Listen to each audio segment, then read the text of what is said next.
Welcome, Joseph, to this series of interviews showcasing HKIAC's leadership. Thank you for inviting me, Sarah. Thank you, thank you. Let me give first a brief overview of your career. You are a chartered accountant. After you graduated, you joined KPMG, where you served for 9 years. And over that time, you graduated through the ranks at KPMG, where you, at the end, you were about to take partnership, but you were then headhunted by Dixon Concepts International. That's a Hong Kong listed entity that distributed luxury goods in Southeast Asia. There you served as the finance director for 5 years, before then serving as the chief executive of the Harvey Nichols Group International for the following 23 years. And in that role, you were serving in London. Correct.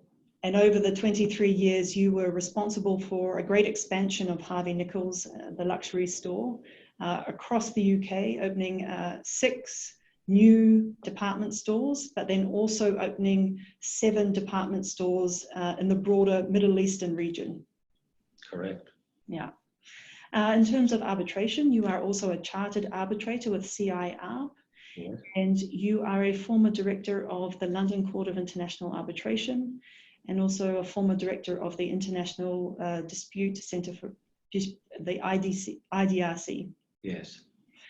And you returned from London to Hong Kong in 2014, and then your career with HKIAC began.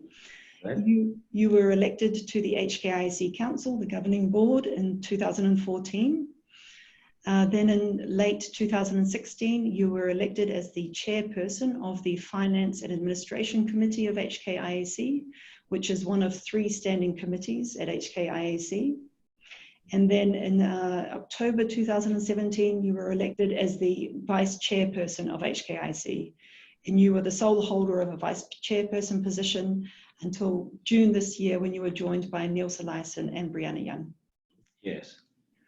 Okay, so if I can turn to my questions, my first question is, you have such an extensive and eminent career as a leading business person in one of the biggest economies in the world, or one of the most important economies in the world.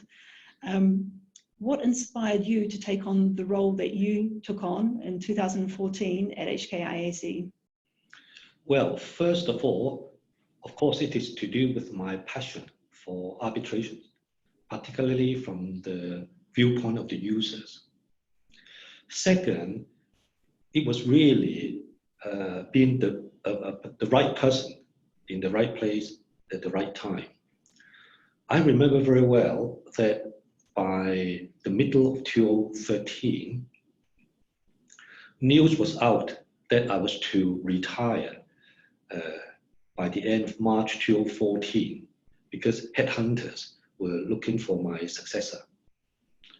Then in the summer of 2014, I bumped into Teresa, your former chairperson, when she was visiting London, and we started chatting.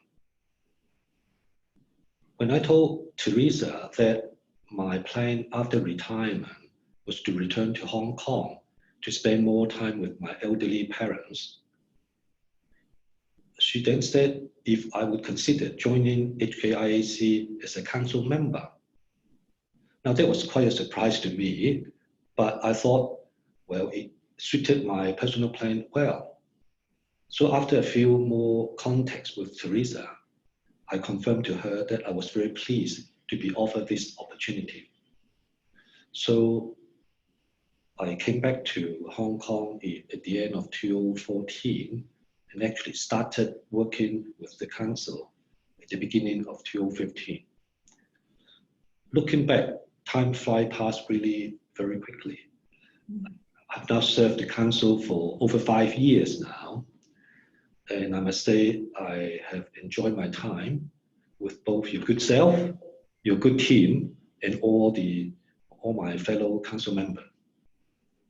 Wonderful. It's been an absolute pleasure and a real contribution to have you as part of the governing structure of HKIAC. And I think the insights that you bring as a business person and as from the user's perspective is invaluable. In terms of that perspective, how do you see Hong Kong, and what do you see as its main attributes in terms of being an arbitration hub? Well, in terms of the main attributes as an arbitration hub in Asia, three major attributes come to my mind immediately. That is the common law system, an independent and well-respected judiciary, and then the interim measures arrangements that has entered into between Hong Kong and China last year. Now, before I elaborate a little bit more on these three major attributes, let's look at the attribute of Hong Kong itself. Now, Hong Kong occupies a strategic location in the heart of Asia with strong international connectivity to all parts of the world for commerce and trade. It has a cosmopolitan lifestyle with vibrant arts, cultures, and events scene. According to the Cato Institute in Washington, Hong Kong ranked world #1 in economic freedom and world #3 in the Human Freedom Index in 2018.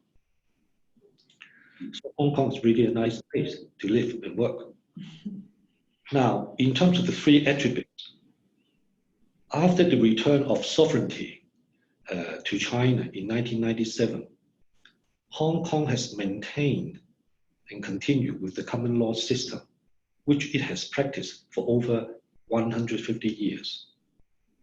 What is useful and important to note now is that Hong Kong, under the one country, two systems policy, of course, is part of China.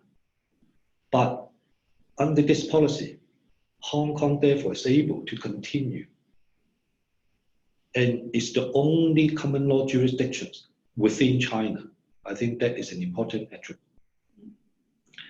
Now, secondly, turning to the judiciary, Hong Kong has an independent and well-respected judiciary.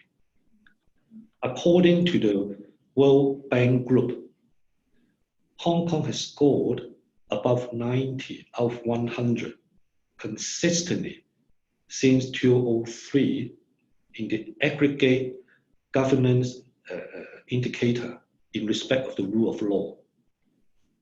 In Hong Kong's highest court today, there are 23 judges there, both local and international, 15 of whom come from other common law jurisdictions, including the UK, Australia, and Canada. So it's really independent and well respected, or highly respected for that matter. Now, when it comes to disputes involving mainland Chinese parties, Hong Kong will of course continue to play a leading role in providing dispute resolution services to projects under the Belt and Road Initiative and in the Greater Bay Area. By virtue of the interim measures arrangement 2019, Hong Kong is the only legal venue outside of mainland China where parties to arbitrations may obtain interim relief from mainland Chinese courts in respect of assets, evidence, and conduct in the mainland. So this is clear and other very important attribute. Indeed, we've enjoyed the position of being amongst the top 4 most preferred arbitral institutions for many years now. And my next question to you is, as a business person, you are someone who's strategically thinking about the future and how to improve and better serve clients. What do you see as what would be necessary to enhance HKIAC's success? and to take it to the next level? Well, for commercial confidentiality reasons, I do not wish to say anything specific publicly. However, I am very happy to make some observations.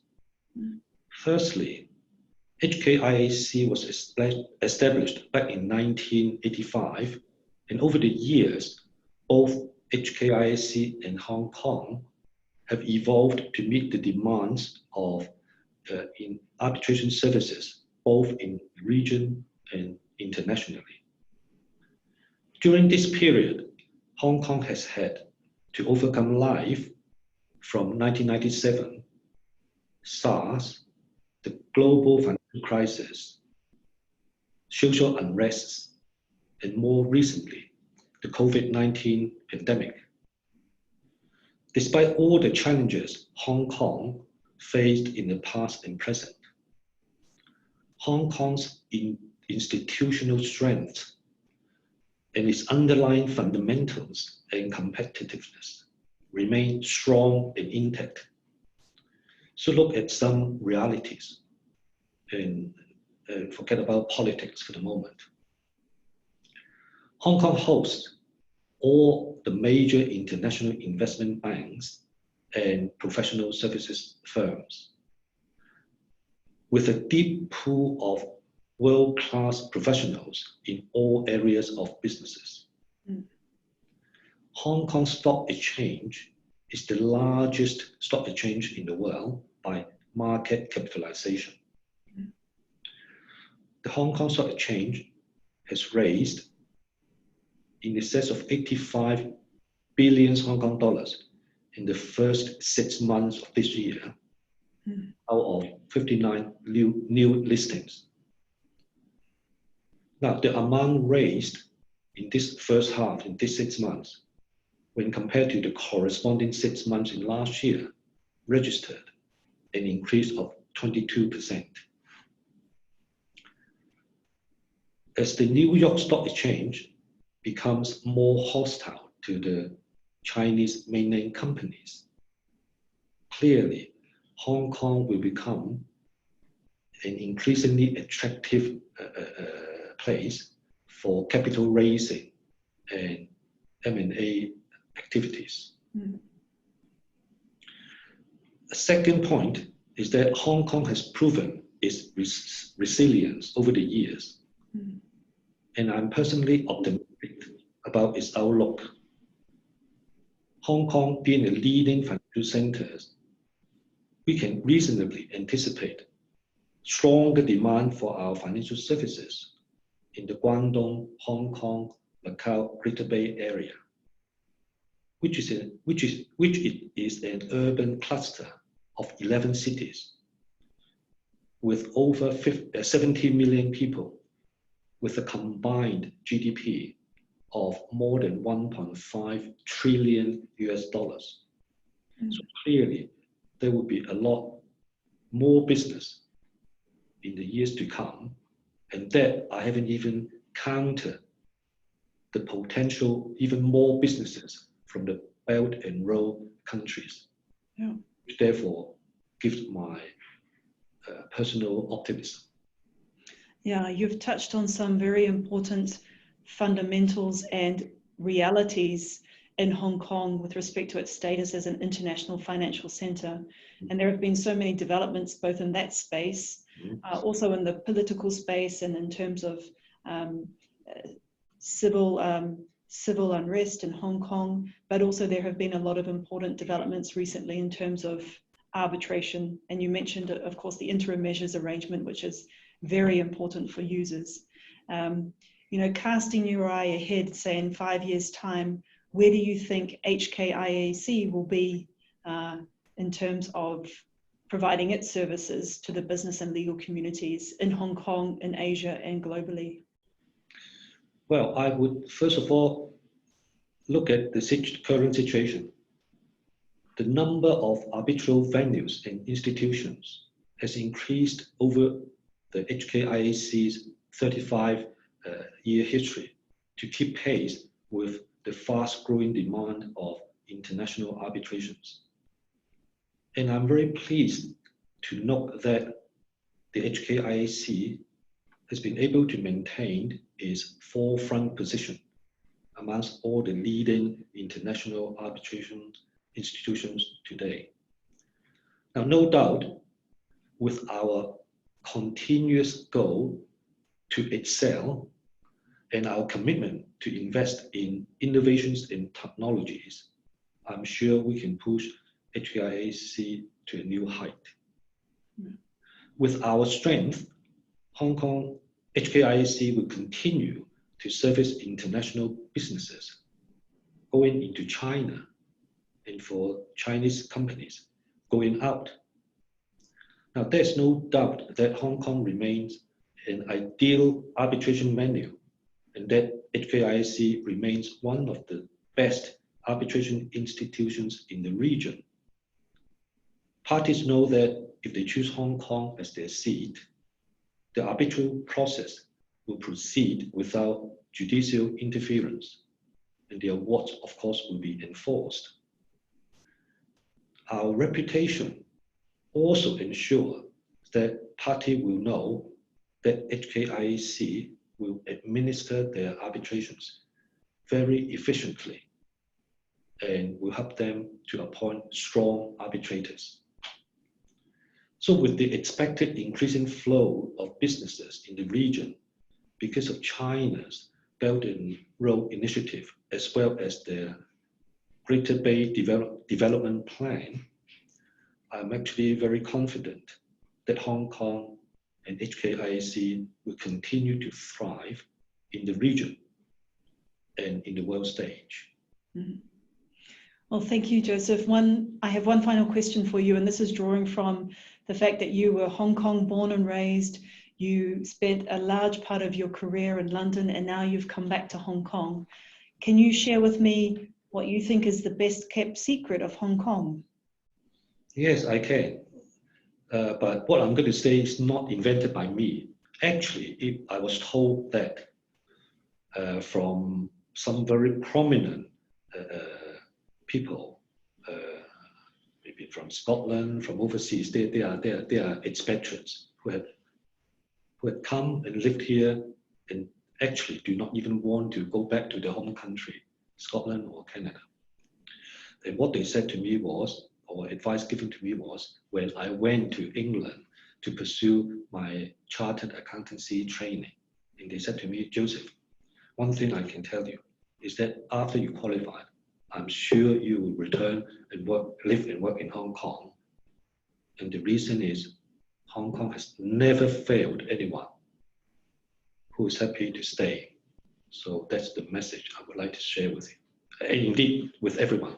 Hong Kong has never failed anyone who's happy to stay here. Well, I can confirm that myself as well. Please. Wonderful. Thank you so much for your time, Joseph. My pleasure. Thank you. Thank you.